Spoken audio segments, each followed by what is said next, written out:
Muchas bendiciones a todos mis amados hermanos y consiervos. Dispón tu corazón en el nombre de nuestro Señor Jesucristo para recibir esta semilla divina. Vamos a escudriñar las Escrituras en el libro de Apocalipsis, en el capítulo 2, en el verso 1 al verso 7. La primera carta a la iglesia de Éfeso. Éfeso era una ciudad famosa en el mundo antiguo, con una iglesia que compartía la misma fama. Éfeso era la ciudad donde Pablo ministró por 3 años. Eso lo vamos a encontrar en Hechos, en el capítulo 19, en el verso 1, en Hechos capítulo 10, y también está en Hechos capítulo 20, en el verso 31. Era la ciudad en donde Aquila y Priscila con Apolos ministraban. Era la ciudad en donde el socio cercano de Pablo, Timoteo, ministraba. Y de acuerdo con las tradiciones históricas fuertes y consistentes de la iglesia, el mismo apóstol Juan ministró también en Éfeso. Era un lugar de gran privilegio, de gran predicación. Éfeso también era el centro religioso del antiguo mundo, dándose la idolatría en gran manera. Entonces Éfeso era un fuerte de Satanás. Aquí eran practicadas muchas cosas malvadas, de índole supersticiosas y satánicas. Libros que contenían fórmulas de hechicería y de otras artes prohibidas abundaban en esa ciudad. Esta carta está dirigida a una congregación en particular, es decir, solo para una iglesia, que es la iglesia de Éfeso. Podemos ver que hay una introducción por parte de Jesús. Hay una declaración en cuanto a la condición de la iglesia.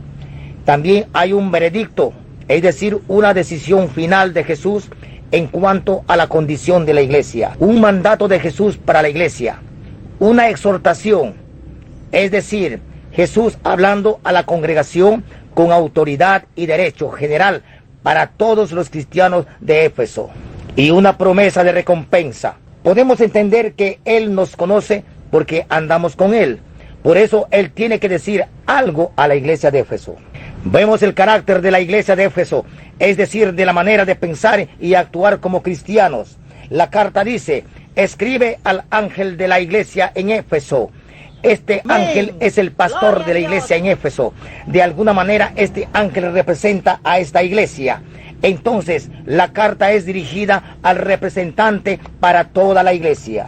Podemos ver que Jesús describe a sí mismo a la iglesia de Éfeso, es decir, que él es la cabeza, y dice: el que tiene las 7 estrellas en su diestra, el que anda en medio. Nos hace ver la autoridad de Jesús en la iglesia. Tiene las 7 estrellas y su inmediata presencia en la iglesia. Él anda en medio de los 7 candeleros de oro. Entonces Jesús, como cabeza de la iglesia, es decir, centro de la iglesia, Jesús tiene a estas iglesias y las tiene de una manera asegurada. La iglesia le pertenece a Jesús, no a los pastores. Hay pastores sinvergüenzas que no tienen ni temor a Dios, ni saben dónde están parados. ¿Qué tal de errados están estos? Que a los miembros los tienen sujetos a ellos. Estudia la Biblia para que ningún engendro del demonio te engañe. La Biblia dice en Juan 8:32: y conoceréis la verdad, y la verdad os hará libre. Apocalipsis capítulo 2, del verso 2 al 3. Y yo conozco tus obras, y tu arduo trabajo y paciencia, y que no puedes soportar a los malos, y has probado a los que se dicen ser apóstoles y no lo son, y los has hallado mentirosos, y has sufrido, y has tenido paciencia, y has trabajado arduamente por amor de mi nombre, y no has desmayado. Jesús mira a su iglesia, y Él sabe lo que está sucediendo. Para Él no es un misterio. Él conoce todo pecado o corrupción escondido en una congregación. Nada es oculto para Jesús. Nos hablaría hoy a todos estos sinvergüenzas, caraduras, depravados, insensibles, hacedores de toda maldad, hijos de demonios, que están en las congregaciones hipócritamente, y les dice: yo conozco tus obras. También hay cristianos trabajadores para su propio bolsillo, pero cuando se trata de trabajar para la obra de Dios, se esconden como ratas perseguidos por un gato montés. Son cínicos, ignorantes, creen que están trabajando gratis. La Biblia dice que todo lo que haces para la obra tiene recompensa justa, porque Dios no es deudor de nadie.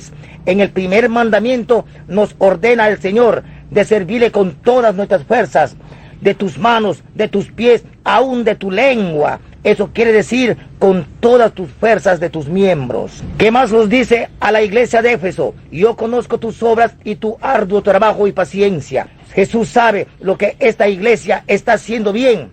Ellos trabajan duro y arduamente para el Señor, y ellos tienen una paciencia piadosa. Es decir, esta iglesia estaba firme en el Señor, era una roca sólida.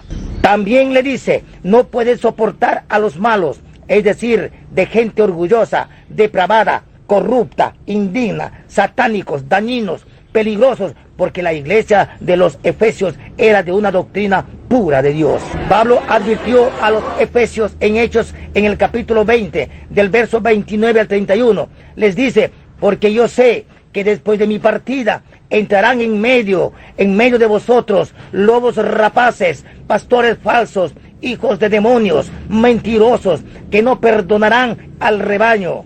Y de vosotros mismos se levantarán hombres que hablen cosas perversas, es decir, mentiras, para arrastrar tras ellos a los discípulos. Acordándoos que por 3 años de noche y de día no he cesado de amonestar con lágrimas a cada uno. De estas palabras escritas en la carta a los Efesios de Jesús, vemos cómo los Efesios tomaron la advertencia de Pablo en serio. La iglesia de hoy, como la iglesia de los Efesios en aquel tiempo, debe de probar vigorosamente, es decir, fuertemente y enérgicamente a aquellos que dicen ser mensajeros de Dios, cuando a la verdad son mensajeros de demonios, mentirosos, especialmente a los que se dicen ser apóstoles. Estos degenerados, engendros del diablo, no pueden ser apóstoles de Dios, porque los apóstoles de Jesucristo fueron 12 y fueron discipulados por Él y fueron testigos de su resurrección. Son estos engañadores, de estos engendros nos habla Pablo en las Santas Escrituras. Y yo desearía que algunas de las iglesias de esta era tuvieran un poco de esta santa decisión para los días de hoy, de probar a estos sinvergüenzas. Si un hombre es listo, hijo del diablo, él podría predicar la mentira más vil, es decir, una doctrina falsa y la maldad más desagradable, como el peor vómito que haya salido de la boca del infierno. Y lo creen, y has sufrido, y has tenido paciencia, y has trabajado arduamente por amor de mi nombre, y no has desmayado, le dice el Señor. También la iglesia de los Efesios continuaba en lo bueno, haciendo estas cosas agradables a Dios, sin haber desmayado. Ellos mostraron una perseverancia piadosa, es decir, pena y sentimiento por el prójimo, la cual nosotros deberíamos de imitar. Por todas las apariencias externas, es decir, lo que se veía por fuera, Éfeso era una iglesia sólida, era una iglesia firme, la cual trabajaba duro, tenía un gran alcance y protegía la integridad del Evangelio. Apocalipsis capítulo 2, en el verso 4, lo que Jesús tenía en contra de Éfeso: pero tengo contra ti que has dejado tu primer amor. Jesús tomó en cuenta todo el bien en la iglesia de los Efesios, y a pesar de todo eso, Él tenía algo en contra de ellos. Pero significa que todo el bien que la iglesia de los Efesios hizo no cancelaba, es decir, no borraba todo el mal que Jesús está a punto de decirlos. ¿Qué le dice Jesús a la iglesia de los Efesios? Que has dejado tu primer amor. A pesar de todo lo bueno en la iglesia de los Efesios, había algo seriamente mal. Ellos habían dejado, no perdido, sino habían dejado su primer amor. Ellos alguna vez tuvieron un amor al cual ya no tienen más. Esto se puede describir como a una partida definitiva y triste. La diferencia entre el dejar y perder es importante. Algo puede ser perdido por accidente, es decir, no queriendo, pero el dejar es un acto deliberado, es decir, un hecho que se hace después de haberlo pensado bien. También, cuando perdemos algo, no sabemos dónde buscarlo, pero cuando dejamos algo, sabemos dónde buscarlo y encontrarlo. Y aunque ellos habían dejado su primer amor, todo parecía bien para los ojos de todos. Si tú hubieras ido a uno de los servicios de la iglesia de Efesios, hubieras podido pensar: esta es una iglesia donde suceden cosas y están haciendo tanto, cuidaban la verdad. Al mismo tiempo pudieras haber tenido un sentimiento vago y falto de paz, aunque pudiera ser difícil de captarlo. No era difícil para Jesús al ver el problema, aun cuando todo parecía verse maravilloso desde el exterior. El problema era serio, y cuando haces algo sin amor, todo es en vano. Eso es dejar el primer amor. No era sorpresa que Jesús dijera: pero tengo contra ti. Una iglesia no puede ser de Dios cuando no hay amor dentro de su corazón, o cuando el amor se ha enfriado. Pierdes el amor, pierdes todo. Has dejado tu primer amor. ¿Qué amor dejaron ellos? Como cristianos se nos dice que amemos a Dios y a los unos y a los otros. Probablemente dejaron de amar a Dios y dejaron el amor del uno por el otro, porque estos dos amores van de la mano. No puedes decir que amas a Dios y no amas a su familia, es decir, a los hermanos, y no podemos amarnos entre hermanos sin amarle a Él primero. La iglesia de los Efesios era una iglesia que trabajaba para el Señor, pero quizás pudo haber en algún momento una idea negativa que bajo el ánimo de los hermanos hubo desánimo en la relación con Jesús. La iglesia de los Efesios era una iglesia con una doctrina pura de la esencia del cristianismo. Pero ideas y pensamientos negativos hicieron que esta congregación se enfríe. Cuando el amor muere, la doctrina se convierte en cadáver, es decir, sin ideas ni principios ni hay poder. Entonces la verdad se convierte en fanatismo, es decir, ya no hay verdad de Dios, solo palabras que se los lleva el viento, y es cuando la dulzura y la luz y amor de Jesús se alejan. Primer amor. Existe una diferencia única y absoluta y definitiva en tu relación con Jesús. Es decir, en nuestro primer amor con Jesús es hermoso y maravilloso y único. Es decir, todo lo que haces, lo haces con emoción, lo haces con gusto, lo haces con agrado, lo haces con amor y lo haces bien, porque todo es nuevo en tu vida cristiana. Pero lo nuevo debe de ir en crecimiento para que sea más fuerte ese amor. Una pareja que haya estado casado por mucho tiempo no siempre tienen la misma emoción de excitación que tuvieron cuando salían por primera vez. Eso se quisiera que nuestra vida fuera siempre un primer amor. Debería ser así. Y si este primer amor crece y se engrandece, llega a ser mejor que el primer amor. Entonces, nuestro primer amor con el tiempo y el conocimiento de la palabra tiene que ser mucho más que el primer amor que cuando lo conocemos a Jesús. Apocalipsis capítulo 2, en el verso 5 al verso 6, vemos lo que Jesús quiere que haga la iglesia de los Efesios. Le dice: recuerda, por tanto, de dónde has caído, y arrepiéntete, y haz las primeras obras, pues si no, vendré pronto a ti, y quitaré tu candelero de su lugar, si no te hubieras arrepentido. Pero tienes esto que aborreces, las obras de los nicolaitas, las cuales yo también aborrezco. Le dice: recuerda, por tanto, de dónde has caído. ¿De dónde cayó? ¿Dejó su primer amor? ¿Cuál es su primer amor? El amor a Dios y el amor del uno por el otro. Este amor ya no tenía la congregación de los Efesios. El primer paso para la restauración de la iglesia de los Efesios es que ellos recuerden. Ellos necesitaban recordar, por tanto, de dónde han caído. Esto significa que recuerden lo que ellos hacían en su primer amor para el Señor y para el uno y para el otro. Cuando el hijo pródigo estaba en la posilca o chanchería, el primer paso para la restauración fue recordar qué vida tenía en el hogar de su padre. Eso está en Lucas en el capítulo 16, en el verso 17 al verso 19. Este siempre es el primer paso para regresar a donde deberíamos de estar con el Señor. Y le dice: arrepiéntete.